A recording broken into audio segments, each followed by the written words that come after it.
was good to see the whole three of them go actually. So yeah, it's a good thing in a world full of bad things. It's good to see something really good. It's quite moving actually. We've released well over 170 turtles in all, but today was our 150th green.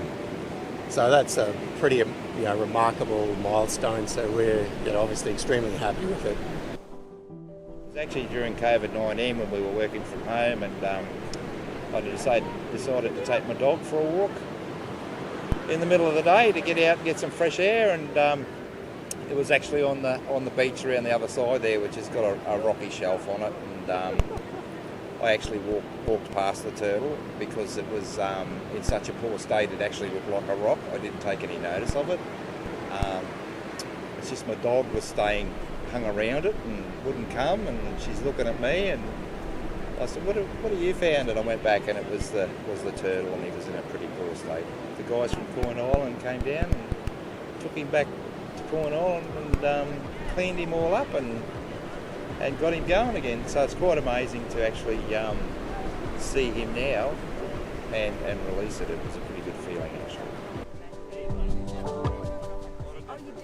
We've had 3 turtles workshop in winter time, and they were both very underweight, and they had some parasites, and they were very unhealthy. So we just cleaned them up, fattened them up, and treated them, and they went back into the ocean. The journeys were quite different, but the third one, he made it like a really, really speedy recovery. He was in the main pool in a week time and eating and fattening up, and the other ones, they just needed a little bit more care. With Kahana, the second one, we thought that she wouldn't even make it. We didn't give her much chance. But yeah, you saw that. She was the first one in the water. So miracle recovery. We started in March 2012, so 8.5 years now we've been going, and so at the beginning I would never have believed that we'd be sort of heading towards 200 animals released back into the wild. It's a pretty massive, a major accomplishment. And we've got most probably 100 volunteers in the region that are involved in that are dedicated. So it's a big organisation. It's not just us at the other end on the rehab side. There's a lot in between to make it happen. Look, the single biggest identifiable issue that we have, and it's about 30% of all animals, is fishing.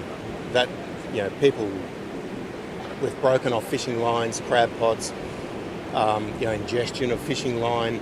It doesn't take much to actually kill an animal. So and a lot of them, worse than that, are when they get entangled, and we end up having to amputate limbs, etc. So the injuries are a lot more horrific, and it takes a lot longer to get them back to the ocean again. Our constant cry is really just be really careful with your tackle and your gear. Try not, if you're fishing in a region where you've got a rocky floor or whatever, make sure you don't get snagged. Try your best you can. If you know you're going to get snagged, don't just break the line off, because that's going to be there for the next 1,000 years.